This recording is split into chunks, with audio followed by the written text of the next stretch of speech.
Item ಯಾವುದೇ ಇರಲಿ try ಮಾಡಿ ಆಚಿ ಚಿಕನ್ ಮಸಾಲಾ. ಬ್ಯಾಂಗ್ಳೂರಿನ ಮೂವಿ ಬಗ್ಗೆ ಮಾತಾಡ್ಬೇಕಂತ ಹೇಳಿದ್ರೆ ಇದು ನನ್ನ 2ನೇ ಮೂವಿ. ಅಂದ್ರೆ ನಾನ್ ಸೈನ್ ಮಾಡಿದಾಗ 3 ವರ್ಷದಿಂದ ಈ ಮೂವಿ ನಾನು ಒಪ್ಕೊಂಡಾಗ ನನ್ನ ಬೆಂಗಳೂರಿಗೆ ಕರ್ಕೊಂಡ್ ಬಂದಂತ ಸಿನಿಮಾ ಇದು. ಫಸ್ಟ್ನೇ ಸಿನಿಮಾ ಕ್ರೇಜಿ ಕೀರ್ತಿ ಮಾಡಿದ್ರು, ಪೂರ್ತಿ ಶೂಟಿಂಗ್ ಮೈಸೂರಲ್ಲಿತ್ತು. ಬಟ್ ಆದ್ರೆ ನಾನು ಬ್ಯಾಂಗ್ಳೂರ್ನ ನೋಡಿದ್ದು ಈ ಸಿನಿಮಾ ಮೂಲಕನೇ. So thank you so much Karthik sir, ಇಂಥ ಒಳ್ಳೆ ಸಿನಿಮಾನ ನಮ್ ಜೊತೆಗೆ ಹಂಚ್ಕೊಂಡಿದ್ದಾರೆ. ಯಾಕಂದ್ರೆ ನಮ್ಗೆ ತುಂಬಾ ಅಂದ್ರೆ ಥಿಯೇಟರ್ ಬ್ಯಾಕ್ ಗ್ರೌಂಡ್ ಆಗಿದ್ರಿಂದ ನನಗೊಂದು ಆಸೆ ಇದೆ, ಒಂದು ಸಿನಿಮಾದಲ್ಲಿ ಮಾಡಿದ್ದ ಕ್ಯಾರೆಕ್ಟರ್ನ ನಾನು ಮತ್ತೆ ಇನ್ನೊಂದು ಸಿನಿಮಾದಲ್ಲಿ ರಿಪೀಟ್ ಮಾಡಬಾರ್ದು ಅಂತ ಹೇಳಿ. ಈಗ ಸಾಕಷ್ಟು 4-5 ಸಿನಿಮಾಗಳು ಮಾಡಿದೀನಿ, ಅದ್ ಯಾವ್ದು ಕೂಡ ಒಂದಲ್ದೆ ಒಂದು ಬೇರೆ ವಿಭಿನ್ನ ಪಾತ್ರಗಳಿದೆ.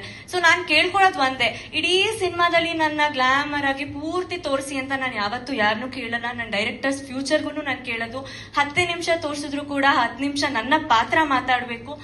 ಅದೇ ರೀತಿ ಈ ಸಿನಿಮಾ ಬಗ್ಗೆ ನಾನು ಕೇಳಿದಾಗ ಕಣ್ಮುಚ್ಕೊಂಡು ಮೇ ಬಿ ನಾನು ವರ್ಕ್ಶಾಪ್ ಏನು ಮಾಡಿರ್ಲಿಲ್ಲ ಸರ್, ಇವತ್ತಿಗೂ ನಾನು ಕೊಡ್ತೀನಿ. ಯಾವ್ದಾದ್ರು ವರ್ಕ್ಶಾಪ್ ಇದ್ರೆ ಅಥವಾ ಆಡಿಷನ್ ಕೊಡಿ ಅಂತ ಅಂದಾಗ ಖಂಡಿತವಾಗ್ಲೂ ಕೊಡ್ತೀನಿ. ಬಟ್ ಆದ್ರೆ ನನ್ ಮೇಲೆ ನಂಬಿಕೆ ಇತ್ತು ಸರ್ಗೆ.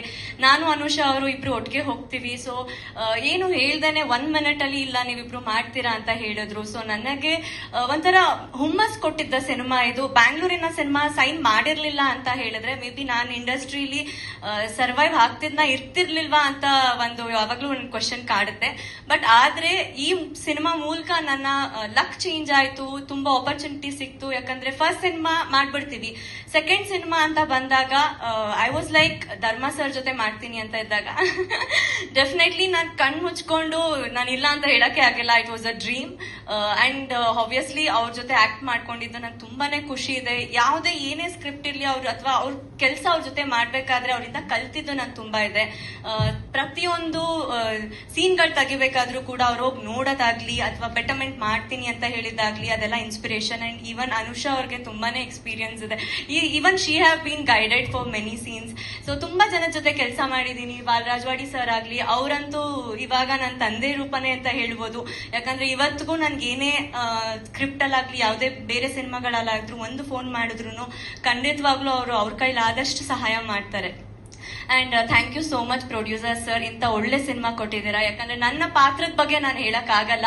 ಆಲ್ವೇಸ್ ಕಂಪ್ಲೇಂಟ್ ಇರ್ತಾ ಇತ್ತು ಸರ್, 24 hours ಕಾಲ್ ಶೀಟ್ ನನ್ನ ಬಗ್ಗೆನೇ ಮಾತಾಡಿದ್ದು. ಆಲ್ಮೋಸ್ಟ್ ನಾನು 3 ಸತಿ 24 hours ಕಂಟಿನ್ಯೂಸ್ ಆಗಿ ಶೂಟ್ ಮಾಡಿದ್ದೀನಿ. ನಾನು ಅವಾಗ ಹೇಳ್ತಾ ಇದ್ದೆ ಸರ್ 24 hours ಮಾಡ್ತಾ ಇದ್ದೀರಾ 24 hours ಅಂತ ಹೇಳ್ಬಿಟ್ಟು. ಬಟ್ ಆದ್ರೂ ಕೂಡ ಇವತ್ತು ನೋಡಿದಾಗ ಮೇ ಬಿ ನಾನು ಟ್ರೇಲರ್ ಅಲ್ಲಿ ತುಂಬಾ ಕಡಿಮೆ ಕಾಣಿಸಿರ್ಬೋದು ಅಥವಾ ಕಾಣಿಸದೇ ಇರ್ಬೋದು ಕೂಡ, ಅದನ್ನು ಕಂಪ್ಲೇಂಟ್ ನಾನು ಹೇಳ್ತಾನೆ ಇದ್ದೆ, ಯಾಕೆ ಸರ್ ನನ್ ಸ್ವಲ್ಪ ಕಾಣಿಸಿ ಅಂತ. ಬಟ್ ಆನೆಸ್ಟ್ಲಿ ಸಿನಿಮಾ ಅಂತ ನೋಡಿದಾಗ ನಾನು ಕತೆಗೋಸ್ಕರ ತುಂಬಾ ಪ್ರಾಮುಖ್ಯತೆ ಕೊಡ್ತೀನಿ. ತುಂಬಾ ವಿಭಿನ್ನವಾಗಿದೆ.